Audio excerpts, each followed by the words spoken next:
Everywhere we turn, we see division. Everywhere we go, we feel alone. How do we live in a time that is so polarizing and isolating?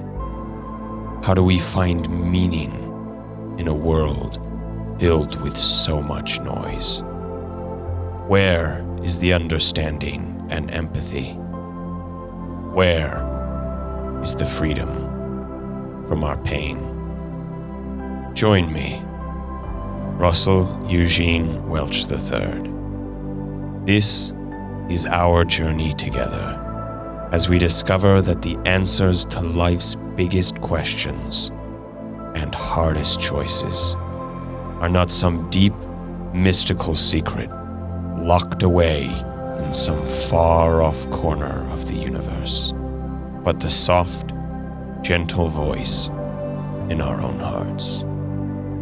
This is our first step, as together we embark on our incredible adventure of empathy, unity, and understanding. These are the stories of human triumph. Your stories, our stories. This is the struggle for meaning.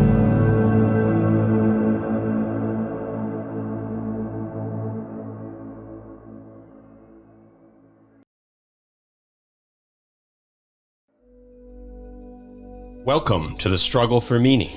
In the studio today, I have a friend of mine who I've known for a couple years now. We've had excellent conversations in the past about many meaningful things, a lot of soul-searching questions, and we've made a lot of progress on a lot of things we've talked about in the past. He's a very thoughtful, mindful individual who I've always had interesting, engaging, and powerful conversations with. This is my friend Isaiah. Hi.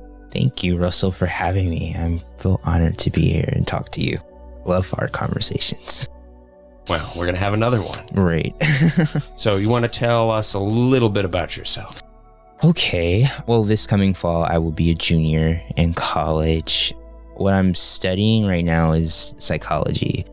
So, yeah, I'm doing that right now. I'm also transitioning schools and getting ready to go to an entire new area and face a whole new environment that I'm getting ready to prepare myself for. So I would basically say I'm in a transitional period in my life right now. So it's interesting. What would you say is something that is unique to you that you really think defines you? Because like anybody can say, oh, like I'm a doctor, or I'm a lawyer, or I'm a father, but what's something that you think of that really identifies you to yourself, that makes you who you are? I would say the thing that I can think about when I think about myself would be my humanity. I'm very in touch with my humanity and people.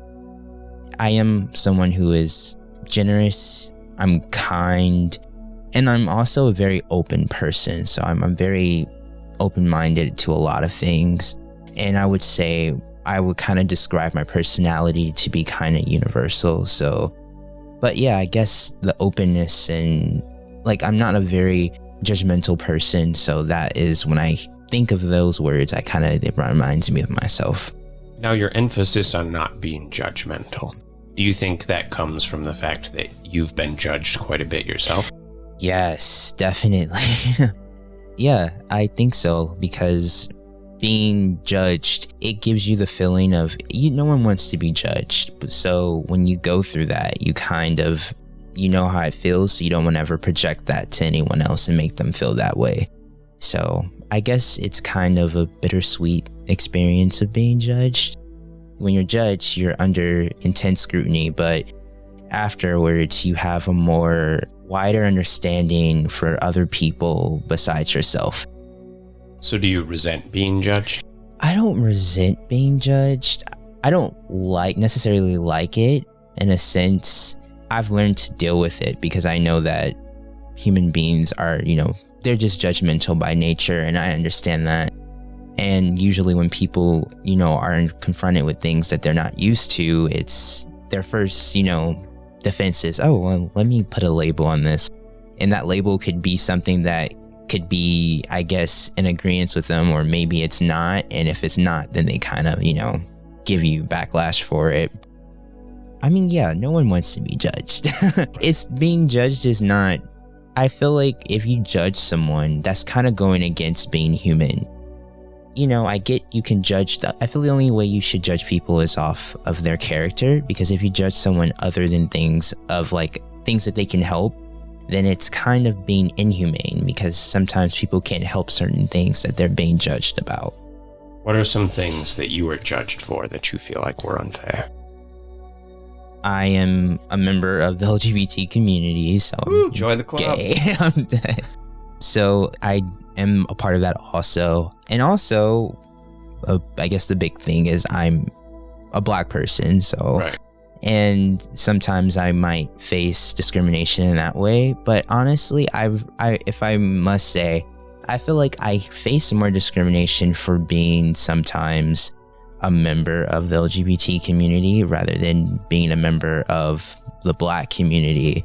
Yeah, so I mean, when you deal with those two things, and then I don't like to focus on it, because it's like if you focus on it, then you put most of your energy. If you put your energy to something, then I believe it becomes your reality. So like, yes, I am gay, yes, I'm Black, but I don't like to focus on the judgments that come with that, because I don't want to make the judgments that other people are projecting onto me my reality, because it's not my reality for myself. So I experience it, but I try not to think about it. So it seems like you have a very clear focus on when you experience something negative, trying to turn that around and learn from it and grow from it. Yeah, definitely. I would say in recent years, I am trying still to be more optimistic and to have more of an optimistic outlook on life, and including myself and how other people perceive me. Because when you do that, I don't know. I just feel like when you're optimistic, and optimism is so powerful because it allows you to basically kind of control your own narrative, your own future, and, the path that you choose to go down. So I adopted that in my life in order to have control of those things. So what do you think started you on the path of choosing to use your pain constructively and learn from it?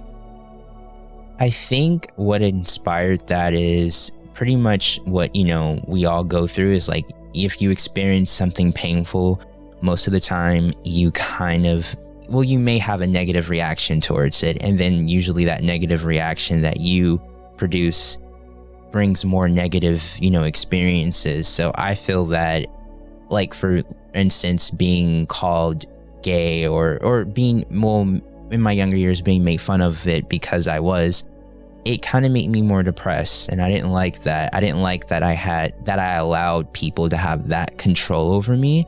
And I came out when I was 14 years old. So from that point on, I really didn't care if someone threw a gay slur at me or looked at me in a weird way, because I just knew that I was comfortable with myself, and I was going to create my own narrative for what I said I was and what I identified to be. So how did that change your life, giving yourself that kind of power and control to determine what you mean to yourself?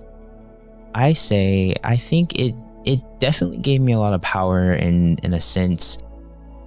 In society, I can stand apart, but also stand together with everyone else. So I know what separates me and what unites me with them. So it's no feeling of insecure. It's not, I don't feel bad, or I don't feel like I'm lacking because I'm homosexual. I feel like, well, that's just a difference that I have, and I embrace that. And it turns out it's a lot of strengths in that for me and in my life, and it helps me, it elevates me. When I feel like I elevate myself when I do acknowledge the things that the world might cast aside or say, well, that's not all too impressive, but for me it is, because it's a part of me. So now, did you notice a difference in the relationships around you and the way people treated you when you made that choice? Yeah, definitely. I felt like when I took that stance, I didn't have to tell a lot of people how to treat me, because I already treated myself in a way. As being a gay person, I treated myself with kindness, with love, and I walked with confidence. So I think that other people saw that and they treated me that way. Well, they see that, well, he's making fun of him because for being gay is not something that's going to, tear at him. It's something that empowers him. So I use that as an empowering tool, and I think now the people in my life respect it because of it, because I have respect for it. So they also see, well, he's happy and he's elevating himself. He's not allowing it to drag him down. So I might as well join the party and, be that uplifting person. Now, are there times where you really struggle with that? Have there been times we really struggled with that? Yeah, plenty of times. Definitely, I can say I struggle with it sometimes when it comes to more of my parents, because to my knowledge, I am their only LGBT child. So sometimes that does, you have those downing moments, and I might look around and like, well, all my other siblings are hetero and they're going to produce offspring, and I can do that too. But it's like in the way that my parents probably would want it, they can do that and I can't. So, right. But I try not to focus on it so much because it's not good really, but I do have those moments. So do you think over time you've gotten better at dealing with that? Yes, definitely I've gotten better. And it's been fun getting better at it, honestly. I would say being gay has been one of the things that I'm most proudest of, honestly, because so for instance, when you're young and when you are watching the media, you have representations of what being a gay person is or what a Black gay person is, and you look at that and you absorb that. But for me, I was very aware of what the media was throwing at me about who I am or who I'm supposed to be, quote unquote, but I didn't really pay attention to it. I'm rebellious in that way. So I just decided I am who I am, so I'm going to just carry that the way I think, the way that I'm comfortable with, and how I feel it should be, projected best. So that kind of helped me. I just took it and said, well, this is a part of me. It's not all of me. So I'm going to just shine that way. So you made a conscious choice to not internalize the narrative that was fed for you and define yourself how you wanted to be. Yes, definitely. I definitely had to do that, because if I didn't, it's like I had a choice. You internalize the pain that people are projecting onto you, or you can internalize some confidence and some optimism, and you can use that to further lift yourself up. So that was kind of my choice. Actually, not too long ago, I was faced with that choice, because it's a lot of, in the LGBT community, a lot of people commit suicide. The rates are high, and I didn't want to be that person, and I don't want anyone to be that person. So I just felt like in order for me to stop that, I have to control my life in a sense and control how I'm viewed. And because, when you think about it, we have the control to how we are perceived is, we can't control how others truly perceive us, because everyone will take it and run with whatever they want to. But what you choose to give the world is completely up to you. So it seems like you have a very strong recurring theme here throughout your life, through many of your choices, of constantly making an effort to find your own identity and define yourself. Yeah, definitely. And I say that because growing up, I always felt out of place. So it was difficult, in my early adolescent years, because I felt like I always think to myself, I was the kind of child that I don't necessarily think my family was ready for or was expecting. And I would say specifically my mother, and my father, I can say both of them. And I knew that they loved me, unconditionally still, but I knew that the kind of child that I was, or the person that I am, is something that they're still getting used to and understanding. It's definitely a work in progress with them, though. So growing up, I had always felt out of place because I don't know. I've always been, and I'm not trying to, I'm so special and whatever. I would like to believe that I am special, just like we are all special, right, and unique. But I feel like as a child, it was special because of the environment. Not saying that it was a bad one, but just the kind of upbringing that I had around the kind of people that raised me. I was just different from them. I reflected them in certain ways, but in a way I always had my own thing. And that was kind of very different. And I could tell that from my early years, because it was always pointed out like, oh wow, he does that, or he does it this way, or he's like that. And at first it used to bother me because I always wanted to just be like everybody else and just, be normal in a sense. But I don't know. When I had the realization that, oh, normal is who I am, and I have to embrace that because that's my normal, and everyone has their own normal. And I feel like when you can conform to what you think is, the status quo of what normal is to society standards, or you can just be your normal self. So I chose to just be my normal self. Right. Well, society has standards for normal, but the harder you try to pin down what they are, the more they don't make any sense and the more inconsistent they are. So honestly, really that when you try to follow that path, you're just setting yourself up for misery and failure, because nobody can actually ever get there. I agree. I definitely agree with you. So, I mean, the most liberating thing you can do for yourself is exactly what you did, is make the choice to be yourself. Exactly. Yeah, you're definitely right about that. And that's what I still use that kind of philosophy for myself, because there are still moments where I may project myself to the world and give me the best way I know how. And then, of course, you either will be rejected or you'll be accepted for it. So, and I've learned to just, take where my acceptance is, and, where I'm rejected is just not where the universe wants me to be. So I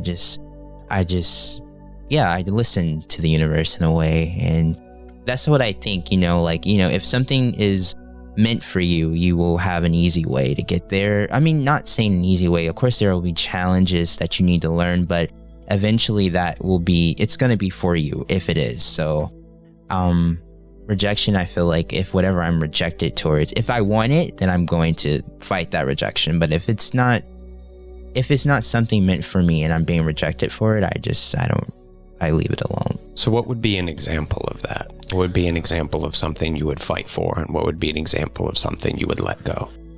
So, for instance, I could be rejected from society for wanting to be happy, or not wanting to be happy, but to find happiness, and maybe find that in friends or a romantic partner, or whatever you may say. And sometimes I could be rejected against that because it's like, oh, well, that doesn't exist for you. And the world tries to tell you that sometimes. So, and you can't listen to that because I want what I'm being told that is being rejected. So I have to continue to push and push. So that's the kind of rejection that I would fight. So what would be an example of something that you would be rejected for that you would let go? Ooh, one thing that I would be rejected for and I would let go would be definitely I guess an in crowd, or a social status, or I don't know, an elite kind of, group or something of that nature. Like I've never been into fitting in crowds where I don't really necessarily feel like I belong. So something exclusive, like a club. Yeah, so I'm not gonna try to push myself into that, because it's like, well, if I don't fit there, then I'm fine. I'll just make my own. It's fine. So it seems like the difference between, and you can correct me if I'm wrong, but it seems like the difference between the thing you'd fight for and the thing you wouldn't is that for the thing you'd fight for, is it something internalized that's defined by you, and something that you're willing to let go of and walk away is how other people define you and think about you. Yeah, that is exactly how I think and how I try to view the world. Yeah, definitely. How do you think that affects your choices? I guess I would say that I don't know. Rejection is, it's a difficult thing to deal with, but I mean, it's something that we all have to go through. I guess, no matter what you do in life, I feel like there is always going to be something that's rejected, and rejection is just like a normal thing that you have to deal with in life. It's just when you're rejected to something that's meant for you, it's just the challenge. That's when the challenge emerges. You have to push past that to get what you are basically, I believe, you're destined to, have. So what to you determines what you're destined to have and what you're meant for? If it aligns with me, internal, like if it aligns with like my character or my morals or my way of thinking, then it's meant for me. It's something that I should be a part of. If it doesn't align with anything inside, then it's not really for me. All right. So the things that are meant for you are the things that seem to be aligned with your identity. Yes. And your sense of purpose and your personal philosophy. Yes. So what is your identity and sense of purpose and personal philosophy? Which you want to start with? Oh, wow. I'll go with the purpose. I'll do that. My purpose is kind of, it's not weird, but the purpose is also as a process that I'm also still going through right now, because I'm 21, so I'm still figuring a lot of that out, but I've gotten closer, and I get closer and closer, so that's a good thing, right? And isn't that the best you can do? But I feel like the essence of what my purpose is to learn, to constantly expose myself to things that make me uncomfortable, because when I am exposed to things that make me uncomfortable, I learn more about myself, I learn more about what I like and what I don't like. And then that, it helps me align closer to my purpose, meaning, like, for instance, I like helping people, and I want to see people happy, and I want to use my energy for positivity. And that goes in correlation with why I'm studying psychology, because mental illness for me is very paramount. Like, mental health is something that it's as important as any other extremity in your body. Like, you should take care of your brain. You should take care of how your mental health is. It needs maintenance. And I want to be someone that can be an expert and that can help other people. And because it all starts for me, and I think, with your mind. And if you can change that, you can change your life. So I feel like that's the power in psychology. Well, it sounds like you've made a lot of effort over the years to take care of your mind. Yes, I've tried. How do you think this might be a bit of an abstract mental exercise for you? But if you hadn't have made a lot of the choices that you've talked about so far in the past 24 minutes, which we've packed a lot in those 24 minutes. But if you hadn't made a lot of those choices to learn and grow, and didn't have those priorities, and had allowed yourself to give in to more of a victim complex, what do you think your life would be like now? Where do you think you would be? My life would be what other people said it would be. It would be something that I wouldn't be proud of. It would be something that I wouldn't necessarily recognize. And that would I would think that would be a total nightmare, because it's like you're living something that doesn't align with who you are. So that's like a constant internal battle, I feel like. And I'm happy that I made some of all the decisions that I've made in my life so far to just be myself and take the step forward when I was scared or didn't know if there would be another step to go follow. But I did it anyway, because I felt like I had no other choice. I feel like life is personal for all of us. And if you don't live your life, to design to who you are, then it's like, why are you living at all? And I didn't want to live under anyone else's opinions or what they thought that I should do or who I should be. And not just upon my sexuality, but just in other aspects of my life. And I'm so rebellious in that way. I always say that I've always been kind of rebellious. I just don't want people to feel like they have power over me in that way, because once you give people that power, you kind of lose a sense of who you are. You lose your identity, you lose your purpose, you lose sight of the things that you want to accomplish. Yeah, I feel like life would be miserable, so I didn't want that. So right. Well, it's your life and you only get to live it once, so why would you let someone else live it for you? Exactly. I agree. So how does it feel being where you are to look back on all the things that you've learned and see how far you've come and see what you've saved yourself from? When I think back on a lot of the choices that I've made and a lot of the situations that I've been in, I am proud that I made the decisions that I've made, because I feel like there have been many times where I could have said, oh, well, no, I'm not pushing anymore. I'm done. I give up. I don't see light. But I'm happy that I pushed myself and I forced myself to be positive and to see a different future and to continue to push forward, because it was rewarding. And it was rewarding in a sense of me being at rest, at being at peace with myself, and me having a better understanding of who I am. And I think that's also, I'm sorry to drift, but I feel like that's also a good, something that we're here for, is to better understand ourselves. I feel like we come from maybe a higher level of, I feel like, I don't know, living on Earth is that experience. We're here to learn about ourselves, because when we first get here, we don't know about ourselves. We have to learn. We go through so many stages to find out who we are, and it's not until we truly get to that mature level that you can kind of be proud of who you are, know who you are, and live who you are. So I feel that life is that way for me, and yeah, I just want it to be, I want to be even more. I just want to learn more about myself and just be completely aligned with me. And it's like, I feel that we learn certain things, like we learn certain, attributes and characteristics, but I feel like certain things are just, you're born with, and it's the process of not letting so much of the outside influences corrupt that, but it's you staying true to it.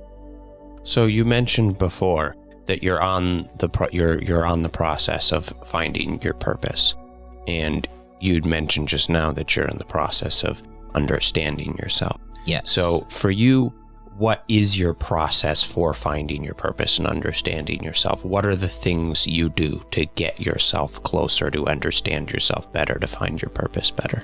Definitely, one thing that I do very frequently is I isolate myself. And at first I used to think that was a really bad thing, but I isolate myself sometimes because sometimes when you are constantly around others, their energy can affect with yours, and then you will start to feel energy that you're not really used to, or you don't really necessarily recognize. So sometimes I have to center myself and really listen to what I want and hear myself out, because sometimes I don't listen to myself. Sometimes I ignore the things that I want, or ignore who I am, so that way I can afloat in life, and I'm dealing with other people, and it happens, you lose sight of who you are sometimes. So what helps me is just to isolate myself, and so I can regroup my thoughts and kind of plan my goals and think about it. Yeah, self-reflection for sure is one thing I do constantly. Like, even if I make a mistake, I reflect on it a lot, and I reflect on things I probably shouldn't reflect on so much, but I feel it also has it's just bittersweet as well when you self-reflect, because when you self-reflect, for me, it's like every time I self-reflect, I make my ego smaller and smaller and smaller, which is a good thing, but it's not a good thing if you're not ready for that, because I feel like our egos tell us one thing and it in reality is a different thing. So when I self-reflect, I'm mostly looking at the reality of who I am and why I do the things that I do, and I have to kind of, in a way, talk to myself and examine my own thoughts, and to see, well, are you going against your own purpose? Are you doing this because you just, organically want to, or, I have to assess myself a lot. So that helps me. So that's basically like self-examining meditation almost. Yeah, definitely. So what are some things you ask yourself? What are some things you examine about yourself when you're doing this? Okay. For instance, I'm 21 and Right. I've never been in a very serious kind of companionship with anyone, and that's always something that I've wanted. And sometimes I have to sit down and I have to think to myself, okay, do you want this? Because are you desperate? Are you desperate for, someone to be there, or like what's the real reason that you want this? Why do you desire this so much? And I do that because I don't want to go in and make the wrong decision. So I like to just think over it over and over again. So that way because I feel like after I do that, I'll get so annoyed with it. And I'm like, okay, this is really the reason why I want it, or I don't want it after all. So that kind of helps me. And with other things as well, like school or career goals or what I want to study or where I want to go. And I have to basically go back to it aligning with who I am. And if it doesn't fit with me, then I have to let it go. But if it does fit with me, then I just, okay, well, I continue to pursue it. So you basically ask yourself what your motivations are and what direction it's pushing you in. Yes. And exactly. And why I have those motivations as well. Like, where are they coming from? Like, are they, because, sometimes we can be motivated to do things that are not necessarily good for us because, you're not in a good place, or, something negative could be influencing you to have those motives. And I have to assess, like, are these positive motives or negative motives? Like, where are you right now in this decision? And if the reasons are necessarily negative as to why I'm going to make this decision, and negative meaning that, oh, I want to do this because I'm without, or I don't have this, I don't have that, and just out of desperation or something like that. Anything that has desperation attached to it, I know is negative, because if I do something, I have to have the confidence attached to it. So I don't want to do anything out of just being comfort, just, oh, it's comfortable, it's not pushy, it's I think it will make me feel good. Then no, I know it's not the right decision for me. So that's how you know that what the right decision isn't. So what makes you know what the right decision is? When I'm confident about it and I don't think as much about it, and I can reflect, and then sometimes it's just a quick reflection. Oh, well, yeah, that, and that. Oh, and you do like that, and you do want this, so go ahead and do it. And it's a quicker process. It's like, oh, I thought about it, and I'm, my confidence is the biggest thing that I'm, that I have right now. It's like, it's so high. So it means that this is something that my soul wants, my energy is attracted to. And that's where my confidence comes from. If my energy is attracted to something, my confidence gets more of a boost. So do you almost have like a real quick mental checklist you run through just to see if you're comfortable with it and it aligns with your long-term goals and who you feel you are? Yes, definitely. Because I have to do that, because if I don't do that, I get lost. So I kind of have to re-examine and backtrack and really assess what I'm about to encounter or what I'm gonna decide. Because if I don't, then you can make a decision and you're like, oh, well, I didn't really think this through. And then, of course, I feel like even if you make a good decision or a bad decision, at the end of it, you'll always get that revelation of why you did it. And you'll understand your decision and why you made that decision after you've made the decision, if it was good or bad. And I don't like to make bad decisions. And it's like, oh, wow, now it's revealed why I made this decision. It wasn't really good things that made me to make it. But if it's positive, it's like, oh, see, like, this is why I made it, because that happened aligned with me, and this aligns with me also. So I did make a good decision, and I feel good, and that confidence still is like an internal confidence that rings with that whatever I was, gonna decide on, and it's like I never doubt that. So you make an effort to examine the motives and the repercussions and the consequences of your actions ahead of time so that you don't have to examine them afterward and be like, oh shit. Yes, but being human, I still do that. Right. But I try to reflect a lot so that way those oops moments are far less than, oh, I got it actually. So what is it usually that gets past your process? that makes you basically fall off the wagon? Like, what would you say your Achilles heel is?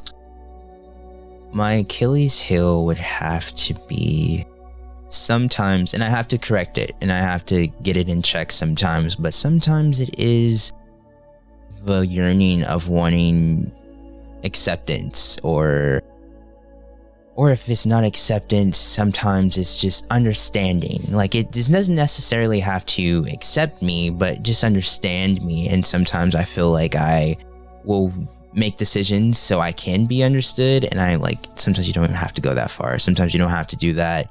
And I realize that later, but in the moment, in the process of it, I'm so blinded by the desire of being understood and that feeling. I want that more. So I would definitely say that could be my Achilles heel for sure. Because I mean, to make that make sense more in a certain scenario in my life would be, oh God, I would say this, but this kind of really throws me out there. I mean, that's up to you.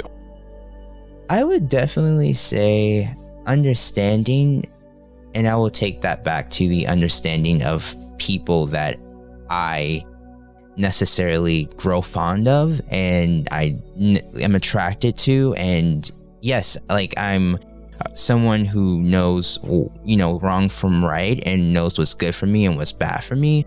But if I am attracted to something, I go for it. And sometimes I'm going for it, but I don't necessarily need to go for it. So I would definitely say that for sure. So when you feel a draw to someone, whether that's like a connection or attraction, that can kind of cloud your judgment, you're saying? Yes. And I've gotten better with that. I really have gotten better with it, but because I'm the kind of person where I feel like I don't know if this is a real thing, but I feel like for myself, I feel like it is a real thing. I'm sensitive to energy, and if I'm with someone's energy and I really like it, and it's an energy that I feel like feeds me and it's positive, then I'm more interested in it. And sometimes I could just focus on that, because people can give off what they want to give off, but it doesn't mean that behind that mask it's other things that maybe are not good for you.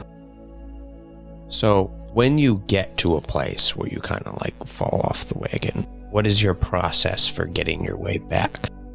When I fall off the wagon, I used to be relentless to myself. And I had to learn that being relentless on myself does not make it better. It just makes me feel worse and makes the hole deeper.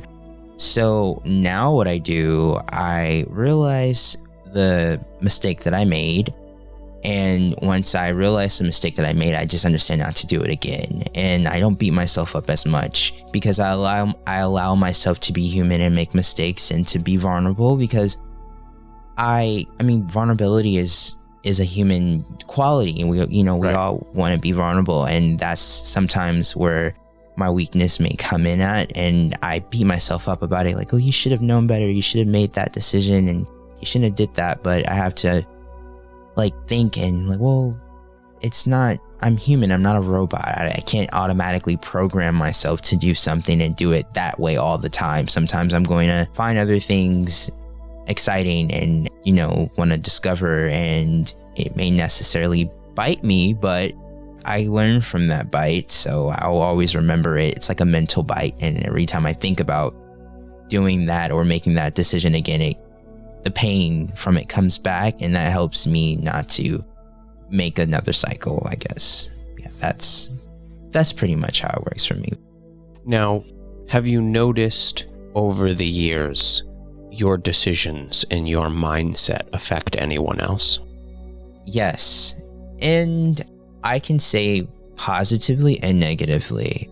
And I say negatively mostly in my adolescence years, because sometimes I was new to dealing with rejection and that kind of pain. So my decision, the decision I made led to that kind of pain and that rejection and stuff. But the decisions that I made, I would say it might have affected some people differently and maybe negatively. And for that, I had to learn from that experience. When you're close to people, sometimes we get so into ourselves that we think it's just about us and it's always us. And that is true to an extent, but our energy is also used by other people. We all share energy when you have people close to you. So I had to take a moment. And for instance, with me, like my younger siblings, and I didn't want them to see someone who was depressed or someone who was sad or someone who was angry. So I wanted them to see a positive role model, I would say. And not necessarily that I'm pressured to be one, but that's just what I wanted to be, because I observed that my actions do have effects on other people. And I didn't want to affect them negatively. And I think that goes back to just me being very in touch with my humanity when it comes to other people. So, and now I'm better at it. So now, like, if someone is going through a rough time, even though I may not be having the brightest day either, but I still try to find some positivity and give that to them, because I know how it feels to be in those moments. And I love when people give me positivity and help me to be more optimistic. So the only way that I can repay that favor is just to pass it on along to someone else. So it seems like you have a pretty strong sense of responsibility to others for your actions. Yes, definitely. Because our actions do affect people we love. And sometimes not even the people we love, just our communities. And we're all more connected in a way than what we think. So, and when you look at the world in that aspect, like, oh, it's not just me, what I do. Yes, it may affect my personal life, but let's look more beyond that. Now, does taking responsibility for how your how your actions affect, a dyslexic moment, I'm switching my words in the wrong order here. Does taking responsibility for how your actions affect others ever extend into taking responsibility for how other people feel around you? Yes. And I try not to let that also happen. But sometimes, for instance, I may be around someone, and if I'll notice, well, I'm not feeling the best, or my headspace isn't as positive as I would like it to be, and I could observe the people around me like, oh, well, they're trying to have a good time, and I'm like, I feel like my mood is throwing it off, and I have to correct it, and I can't, because you want to be selfish and like, well, I'm in my mood and I care about me, and I want to just loathe in my feelings. But sometimes I have to really turn that off and like think about, well, other people also could be going through things and could be masking their feelings as you do sometimes. So why won't you just make an effort to be more bright or be more uplifting? And usually when I make that decision, it does well for me and the other people around me. And it makes me forget about what I was going through, and it makes me feel better. So now, does that ever go so far as to, if someone else feels hurt or upset by something you say or do, you might let that control your actions or limit the things that you might do or how you might express yourself? It depends on what it is. So what are your boundaries for that? Okay. Some things I'm just not going to be apologetic about, and some things I'm just unapologetic about. Like, for instance, my personality, we all have our flaws. So, right. But except me, of course. But when I do, like, if I do something that's great and I feel like the other person or the people around me may not like it or may not necessarily agree with what I did, but if I feel within in my intuition, in my heart, that, oh, you made a good decision, it's no reason like for you to feel bad about what you did. You did it great, and you did what was true to yourself. I don't usually feel bad about it. I'll acknowledge that, I'm sorry that you are offended or you took it a certain way, but here, let me explain why I made the decision I made, and hopefully they get it. But if they don't get it, I still have to have the confidence to know, well, you lose some, you win some. Sometimes people agree, sometimes people get your point of view, or sometimes they don't. But if I make a decision or do something that affects someone negatively, and I know that, oh, this is not to who I am, it's like, I was not necessarily thinking when I made this decision and I and hurt somebody. So, and that I do feel, when I do that, I feel regretful. And I'm very careful with my encounters with people because I feel that, and I know everyone is not super fragile, but I feel that as humans, we don't like to admit to it because there's this, stigma of, being fragile and admitting to having emotions and stuff is weak. But I know that we all do have emotions and we all have feelings, and I am aware of that. So when I meet people, I try to be positive and I try to be as kind to them as I can be, because sometimes people don't experience kindness. And when you can give someone kindness, that's a huge thing for them. I know it is for me. If I had a day and I hadn't experienced any kind of love or, just a humane kind of, affection, then, and when I do get it from whoever that is, I'm very thankful and I'm happy that happened and I had that experience. So I try to correct myself in that way, giving people a positive experience of myself, because first impressions are really a real thing. So when I meet people, I'm mindful of that, but I don't want to be too mindful as to where I'm not being myself, but being myself and trying to be the best version of myself, I guess. So it seems like if what you do or say hurts and upsets someone, but you don't think you necessarily did something wrong, you take the time and the effort to try to help them understand without necessarily compromising. Yes. And I do that in a way to help them. Well, I try to help them see, well, this decision was good and you should see that it was good too, because it also benefits A and B. So, but sometimes that, you can explain something to someone and they still don't get it or they still don't understand it. And that sometimes you just have to live with that. But after that, I don't feel regretful. I feel at peace with myself because I explained to the furthest extent that I could. And I did something that was true to myself. So after that, I feel that I can walk away with my hands clean because I gave an effort to explain myself and you still didn't get it. So. Right. So you make an effort to explain yourself to other people. How do you think you respond when other people try to explain themselves to you? I'm put you on the spot here. Oh, when other people explain themselves to me, I'm human. So sometimes, I'm like, oh, I don't really get why you did that. But when I actually put my ego aside and not be so self-centered and to like, well, my mind works this way and I think this way, so why don't they do that and why don't they respond to things this way? I put that aside and I just have to listen to them. And most of the time when I do that, I get a great understanding of why someone might have made a certain decision or action, and it helps me better. And I understand it because I took that time to absorb what they did and listen to where it came from. And for instance, I would say for this one particular moment, my car had a donut on it and the donut had popped. And I had to call a tow truck to come and, tow my car to the tire shop so I can get a new wheel and everything. And on the way to the tire shop, the towman, he was really cool. He was very, I don't know the word I'm thinking about. He was open, and I sensed that openness, like it was very similar to my own. And he had brought up the topic of the Black Lives Matter movement, and he was a white man, and he was just giving me his point of view of why he didn't necessarily agree with it.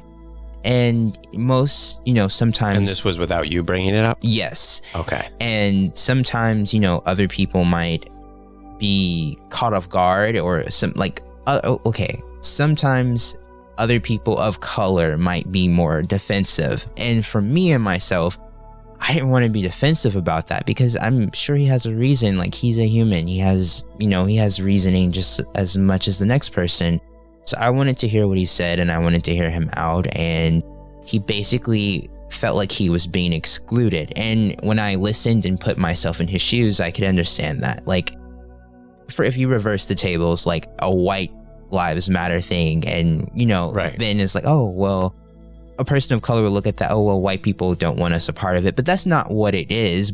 And I knew that for myself, but I had to humble myself enough to understand where he was coming from, because you can't have a conversation without dialogue, and I needed his dialogue and his opinions and his reasoning as much as he needed mine. So I had to listen to him.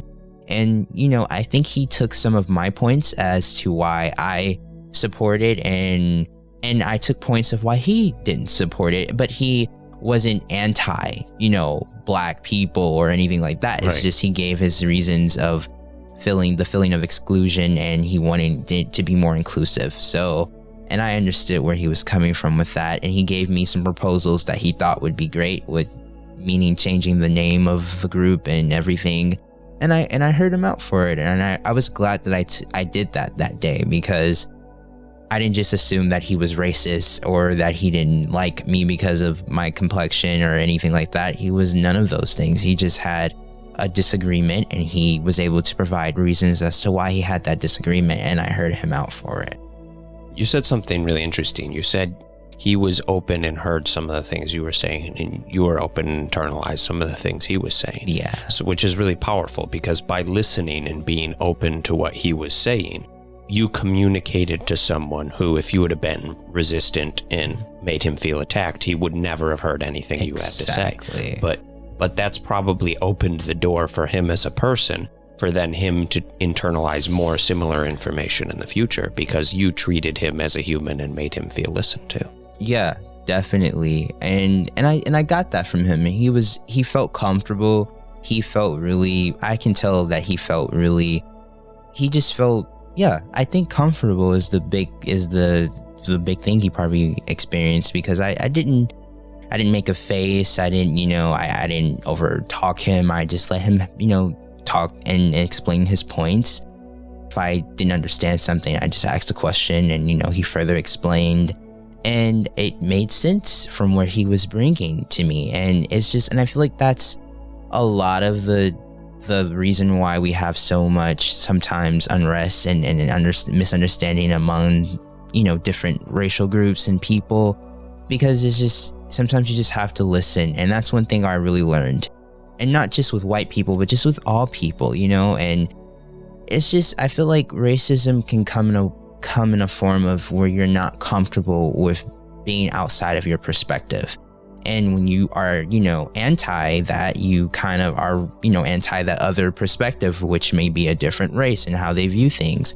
And I don't consider myself to be that kind of person. And I want to be open to everyone's explanations and thoughts and ideas, because that's how the world is, why it is the way it is, not one. It wasn't, we all created this world together. So it's existing like this because we had that kind of concept of communication and listening to each other and working together. And I feel like if people do that more, you can get a lot of things done, and a lot of gray areas would be filled. Right. So you're saying that our path forward is to communicate better through empathy and understanding and listening. Yeah, definitely. Human things that we all feel. And I feel that if we focused on that more, I think we're all human, and that's the thing. I'm just that kind of person, and a lot of people might think that I'm naive because I think that way, but I just feel when I meet people, I don't think about their race. I just think about that they are a person, and I know that they feel things that I feel, because we're all connected in a human way, in that way.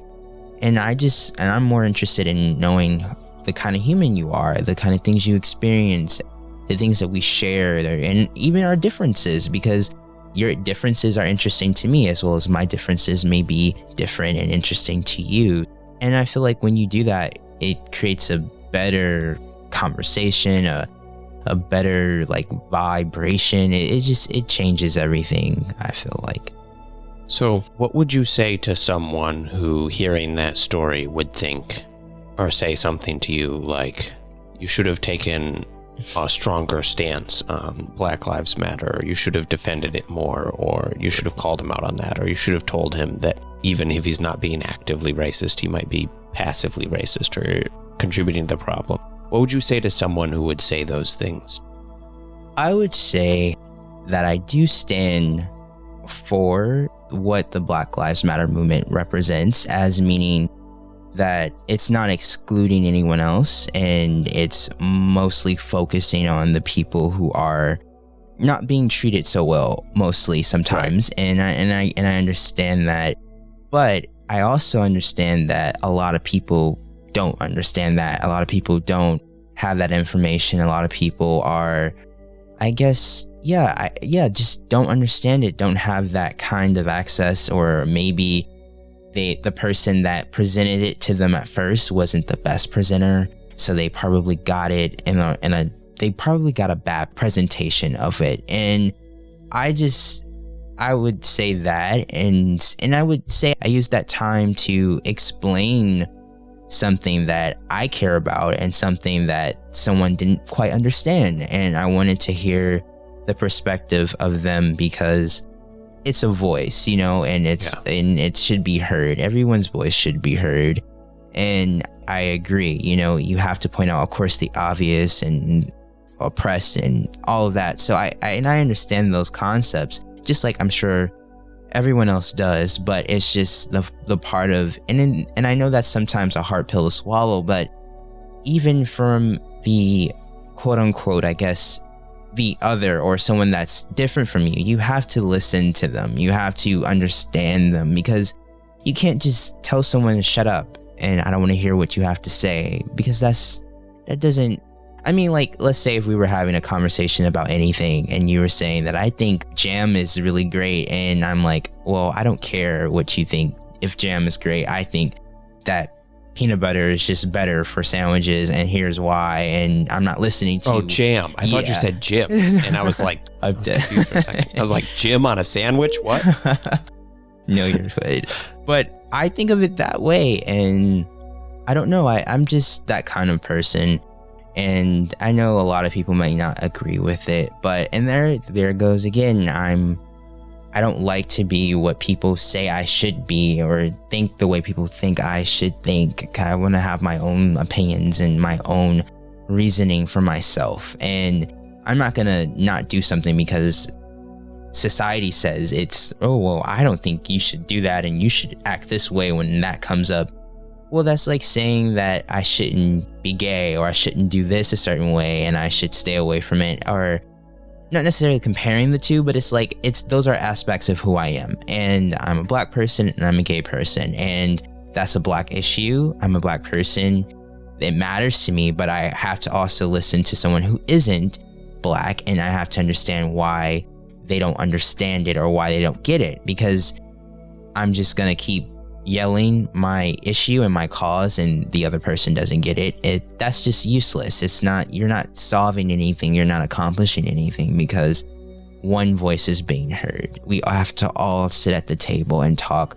It needs to be a universal table where we all can come together and discuss and present who we are to each other, and get, like you said, have empathy for each other and understand one another. That's the only way you can have movement, I feel like. So you're saying the most effective way to communicate the truth to someone isn't to attack them for their ignorance, yes, but to allow them to feel listened to and heard, so that they will be open to hearing something else and then learning, so that their ignorance can change. Exactly. And that's all I'm saying. And I would say, like, for instance, if you're like, when you're little, and if your parent or your mom or dad, disciplines you for something, and they're very harsh with the discipline, and they don't give you any room to explain why you made the decision that you made, and they don't really explain why you shouldn't have made that decision. Instead, they just go straight to maybe, I don't know, sending you to your room, or yelling at you, or sometimes just whooping you and saying that was it and you should know better.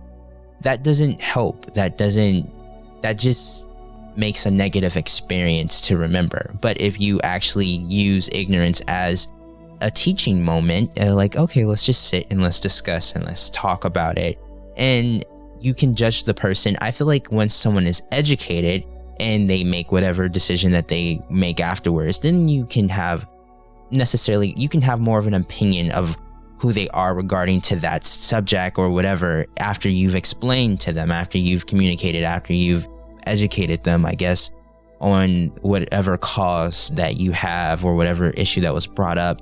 But if you just automatically yell at someone and just accuse them of something because they did something that was wrong, or they necessarily didn't understand what they were doing, but they did something that you felt like shouldn't have been done, then it doesn't help anyone. It doesn't help you, or it doesn't help the next person. I feel like it doesn't. Now, you brought up something really fascinating here that I don't hear enough, but I think you really hit the nail on the head with this here. But you said, we're talking about kids, like Right. communicating with your kid and telling them what they did wrong and why it was wrong, and turning it into a teaching moment instead of just yelling at them or just disciplining them without explanation, which I think is a really important, critical ingredient to how we raise people to be functioning adults. Because when it starts very young, and when we teach a child that if they do something wrong, they just get punished instead of it turning into a teaching moment, what we do is we raise a generation of adults who don't look for teaching moments. When someone corrects them, when someone calls something out, they feel attacked, because that's what they were conditioned by their parents. They were conditioned to, when you do something I don't like, I attack you for it. I punish you for it. I hurt you. That's the response that they're conditioned for, is that when someone doesn't like something they're doing, they're going to hurt them. Right. Because they've been conditioned it from an early age. But if we teach our children and we extend them that empathy and we communicate with them, what we do is we raise an adult who is open to hearing other things and open to other ideas, because they are looking for teaching moments. They're looking to learn instead of looking to defend themselves because they've been attacked and they've been hurt. It's such an easy thing to miss, but children are people too. They're human just like anyone else, and they have reasons, and they do things because they had a thought process. Exactly. And just because their thought process might be simpler than someone else doesn't mean that they should just be dismissed or just scolded or yelled at or just told. Yeah. Like they're still humans, and they're a lot smarter and more in tune than we usually give them credit for. They'll hit the nail on the head sometimes. Right. So I think you're right, it really starts young, especially when it comes to children, of when a child does something wrong, doing our best to communicate with them and teach them, give them an opportunity to learn from it so that they can reflect, and so that they're conditioned to, when I make mistakes, it isn't something horrible that I get beaten or hit for, or just punished or scolded or yelled at, but it's an opportunity to learn and grow as a person. And that's not to say that there's no instances in which you discipline your children. Disciplining your children has its place. But if discipline comes first before any level of communication, then it's not actually discipline. Yeah. It's abuse. Yeah. Because you're just resorting to violence or harm, physical or psychological, of that child to control their behavior without communicating the reason. I definitely agree with you on that. And I only can say that so strongly is because, like all of us, we were all children once, and we remember how our brains functioned, and we remember the experiences we had as children, whether we were heard or we were dismissed. And a lot of the times as a kid, I was dismissed and I wasn't heard because, like you said, it was viewed as a more simpler way of thinking, or it was just out of an act to control my behavior or get me to do something that the adult or whoever it was at the time wanted me to do. And I feel like sometimes you have to break that kind of cycle, and knowing that that's how you were raised, but that's not how life works. And you can do that by centering yourself and going into your inner child and thinking, like, when I was a kid, was I heard? Was I dismissed? How did that make me feel? Did people listen to me? Because whether it's been a while, but you still remember those experiences. And for me, definitely. And that's why when I see people younger than me or children, I don't dismiss them. I listen to them because I know that they have feelings just as much as I do, and they matter just as much as I do too. And that's what I think that's the kind of mentality that we should have when we deal with like people who are different from us. And whether that's culture, whether that's race, whether that's anything, I feel like sexual orientation, it's just you just have to listen to other people. It's like when we grow up, we learn how to deal with people, and we learn about people, and then we stop at a certain point. We stop being interested in learning about the unknown, and whether that's through people or other situations or different cultures, lifestyles, or philosophies, we just stop. We're conditioned that this one thing is it, and this is how it's supposed to be, and everything else doesn't matter. And I think that's baloney. and sad, because when we stop learning and growing, it limits our existence.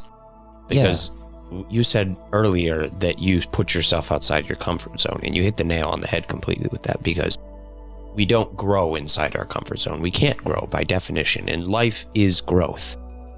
If you're not growing, that's why you feel dead inside and trapped, is because you're not growing. Life, down to every little scrap of your DNA, everything that's alive has to be growing in some way. It has to be moving. It has to be changing. And that requires some growing pains. And that doesn't mean that all pain and suffering is good and that you should seek it out.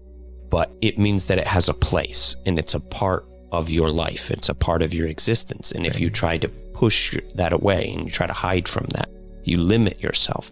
But when you step outside of that and you accept that growth is painful, but you can't grow inside your comfort zone, so you have to grow outside your comfort zone, you expand your potential for understanding. That it's the deeper your suffering, the deeper your pain, the deeper you can experience joys, the deeper you can experience happiness, the deeper your understanding. It expands you as a person, because it pushes you, it pulls you, and it changes your boundaries and your limits. And your comfort zone, where you are comfortable, is now bigger for it, because you have chose to grow as a person instead of be defeated. And you can make the choice to shrink inside yourself, but if you make the choice to grow as a person and keep stepping outside your comfort zone, where you're comfortable becomes bigger and bigger and bigger, and your range of experience as a human becomes more full, more enriched, more colorful, more powerful, and you're just happier and freer for it.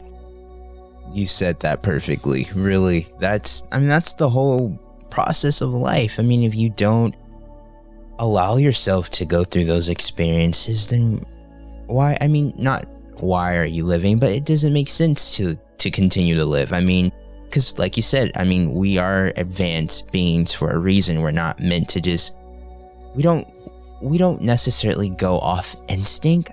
And I don't feel like, I mean, some things are instinct to yourself that you are comfortable with, or some things that you know, and some things that you just are born with. And I feel like that's true, but we as humans we shouldn't be just forced to doing one thing, or behaving in one way, or having a lifestyle that revolves around one thing. We're complex beings for a reason. And if you see that the human mind is so complex, then of course there's going to be a lot of complexity around you. Sometimes a lot of things that you don't understand, because we all have minds, and we all think and have thoughts that are unique to us, and we have to teach them. That's why life is so, you never stop learning. I feel like I don't think I'll ever stop learning the older I get, because it's always someone else's philosophy or point of view that I don't know yet, that when I do meet them and I do understand it, and they teach it to me,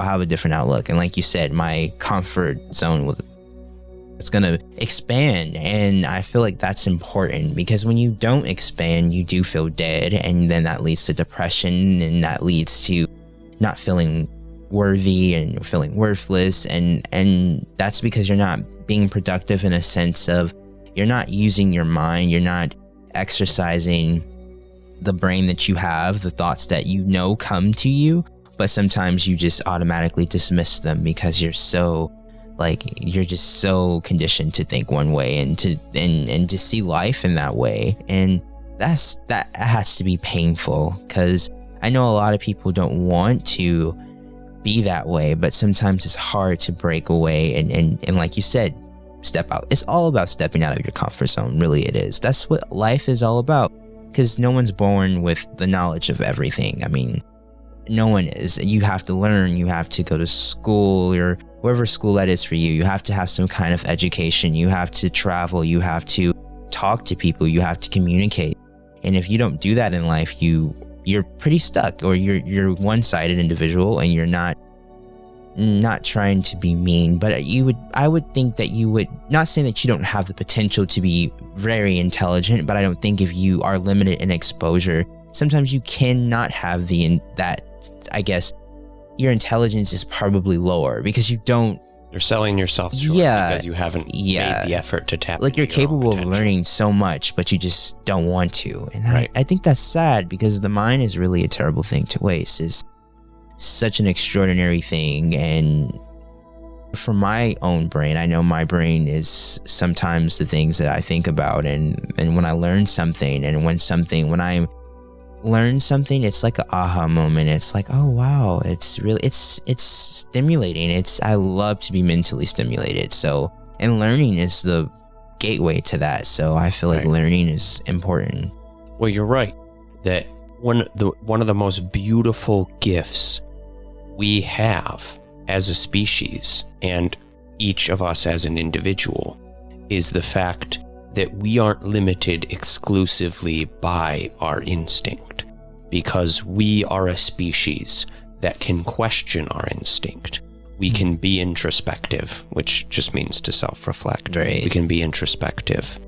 We can examine ourselves, and we can step outside of our instinct and expand our experience beyond that. And that's probably the most powerful and beautiful gift that we have, is the gift that we are not limited by our instinct. No, I agree with you. We have the ability to question that and to inspect ourselves. And that is empowering in unmeasurable and virtually unlimited ways. That's true. That really is true. And that is when you like everything you just said, that's completely what it's about, and how I view it that same way. And I feel like if more people were just open to those things and just listen, you don't necessarily have to automatically accept it, but just give it a chance and listen to it, then you would be, I think it would be beneficial. I think it would, because learning, I mean, you never know. Like, I feel like just because you were born in one place and you were born with this, well, in this community or wherever you're from, yes, that is your start point, but your end doesn't have to be your end point unless you want it to be. And if you want it to be, you shouldn't be judged for that either. That's your choice, and that is also a great decision if that's what you feel like aligns with you the best. But if you don't feel like that aligns with you, then don't be scared to go outside and experience things that are different, because you might find greater meaning and purpose and understanding for things that you didn't understand. So Right. And you make a good point that someone doesn't have to do these things. yeah. If you're comfortable and you feel safe and you're contributing and you're helping people and you're doing good and you're not hurting anyone, then it's okay to stay where you're comfortable and you feel safe. You can do that. It's your life, and you have the right to make that choice. But if you feel trapped and sad and limited because of that, and you feel you're not fulfilling a greater purpose, then the reason is because you've chosen to limit yourself, and chosen to not step outside your comfort zone and expand who you are.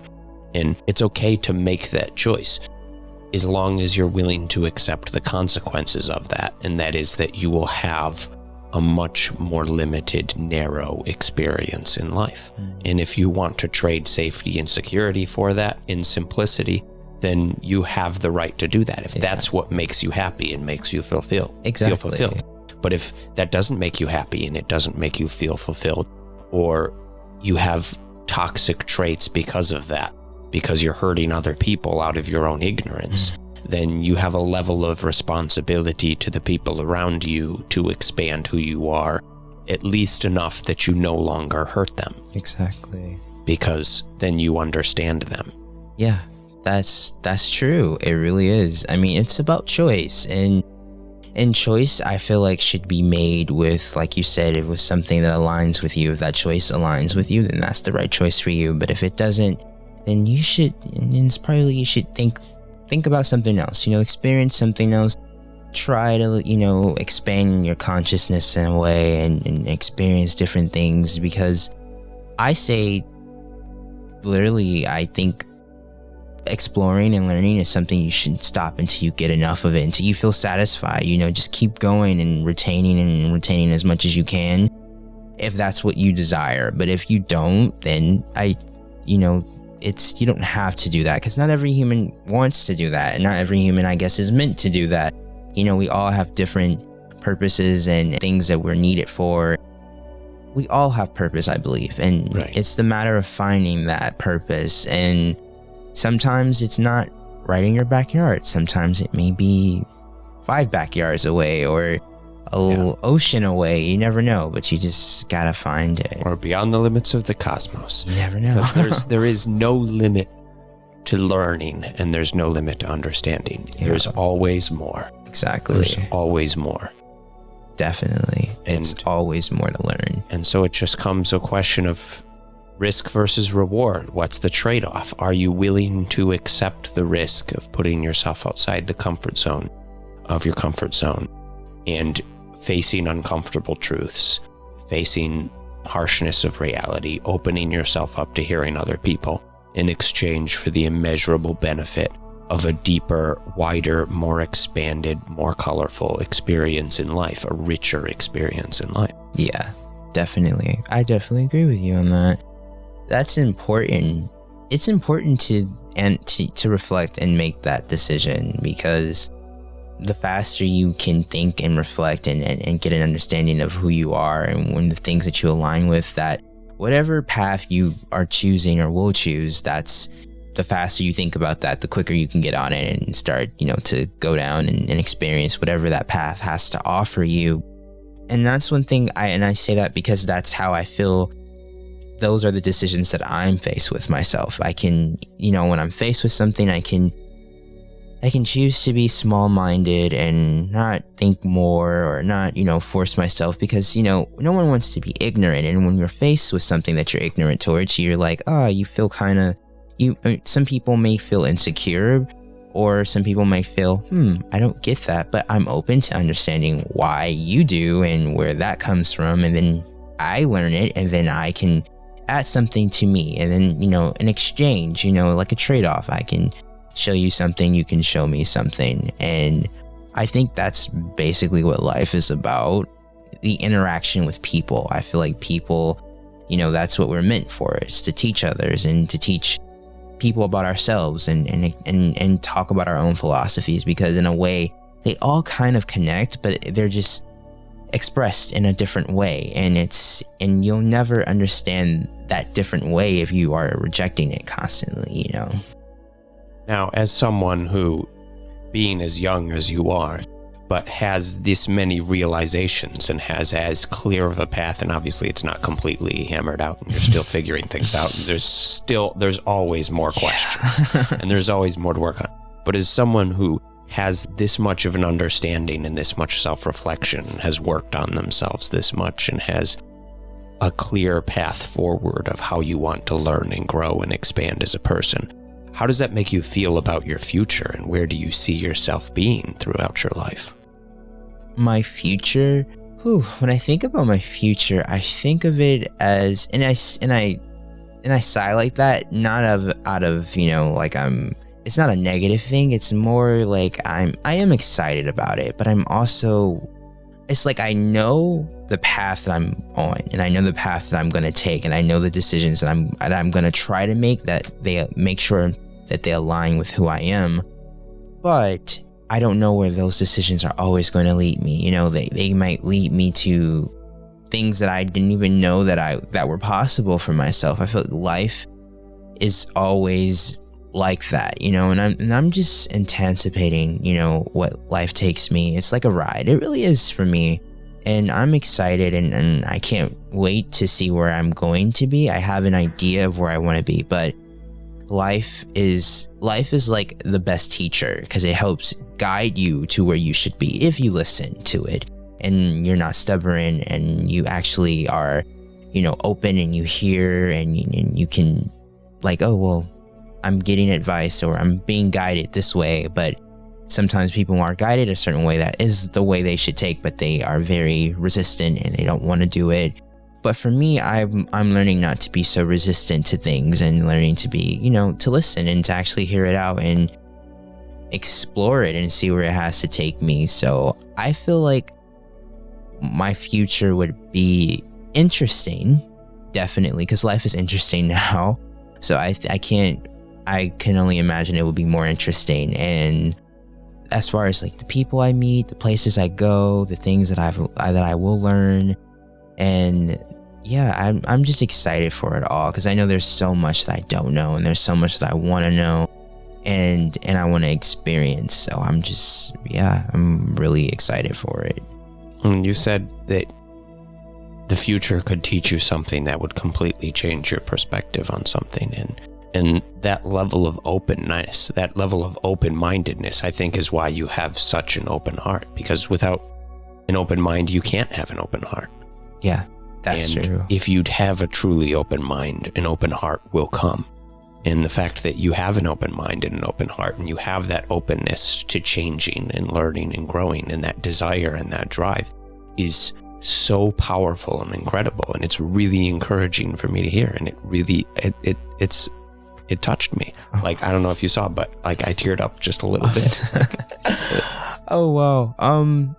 Thank you. And I mean, you as well. I mean, you're also very inspiring and very knowledgeable. And that's why when I first met you, whenever that was, I was like just really drawn to you, because you were just very intuitive with yourself first. Like you're someone who knows who you are, and you're really knowledgeable, and you're comfortable with being uncomfortable. And I like that. And I really do. And that's inspiring for me, to put myself and be in situations where I'm not comfortable, and, to deal with it and maybe grow from it or gain something from it. You never know. And that's how I want to live my life. And I really don't want to have regrets when I'm older.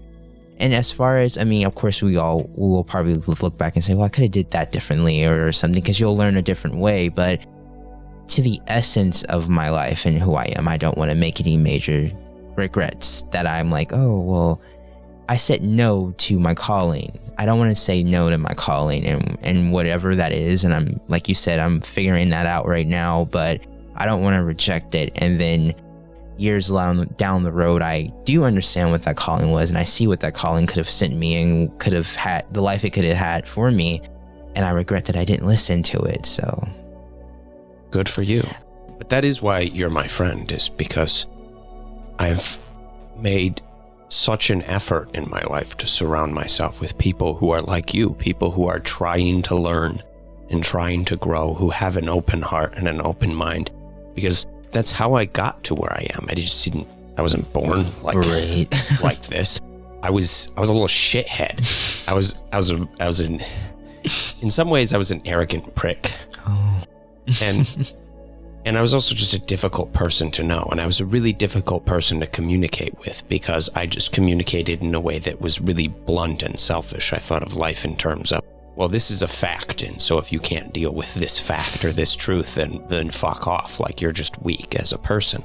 But I've grown so much and learned so much to become the person I am today because of people like you, because of friends like you, or where we have these conversations. And I'm stealing shit right and left. Like I'm taking the cream off the top all around, and I have people like you to thank for being the person I am today. And I know we've only known each other for a couple of years. It's not been a long time. We haven't spent a ton of time together, but the time we've spent together has had an incredible wealth of value for me as a person. Same. I just want to thank you for that. Thanks, and same for you as well. And I'm definitely grateful that I ran into you and I met you, and I know that I'm doing something right, because if I'm, I like to align myself with people who I admire and who people I kind of want to. You can't be exactly like someone, but you can be, similar in a way. And I think what's similar, what I want to be that's similar about you is that you're just yourself, and you're an expert at that, and you're comfortable, and you're just you, and that's great. And I really admire that about you, really. Thanks. And I'm really glad that I can share my friendship with you and my other friends who are like you with the rest of the world, because there's so much value in this friendship, and I want other people to be able to have that value too. And that's why I made this podcast. Right. because I think everybody, like you said earlier, you said everybody has a story and everybody has value to share. Yeah. And that's really what the Struggle for Meaning podcast is about, is the value we all have to share with each other. And you've put so much on the table today. I'm sure people's heads are spinning. Mine's crammed full. So thank you so much for joining us. It's been an incredible episode. I'm really excited for this to come out. I'm not sure quite when it'll come out. But before I wrap up, I'd just like to say, do you have any closing thoughts? Anything you'd like to say to the audience? I think I can say this. First, I'm grateful that I was able to come on and talk to you, because I always love our conversations and they're always very meaningful. But I would say for the people that listen, dear listeners, that it's okay to not be comfortable, and it's okay to not necessarily have a understanding of something. It's more about the path of becoming comfortable or to gain understanding about something. And I only say that because that's the kind of mindset that I have right now, and that's the way that I live my life, and it's brought me some pretty awesome experiences. And I feel like if you live your life that way, no matter whatever it is, just be open. And I think openness is the key to everything. I mean, if you're open, you basically, you're in so many things can enter, through, because you're open. You're not defensive, you're not closed off to anything. You're allowing everything, and sometimes things that are great for you to enter your life. So that's my thoughtful thing. Awesome. Thank you. Yeah, no problem. This has been The Struggle for Meaning, and the episode number is I don't fucking know, because I never check, and we've changed the order of when we put these out, so I always get it confused. So maybe that'll be a running gag for my audience, is that I don't know what episode number it is. For the first episode, I said episode 0, and it's episode 1. So that's a big fuck up on my part, but it can just be whatever. Right. Russell never knows what episode it is. I'm dead, I feel you.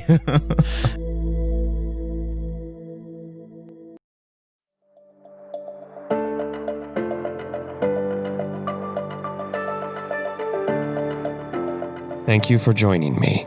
This has been The Struggle for Meaning, with Russell Eugene Welch III as your host. That's me.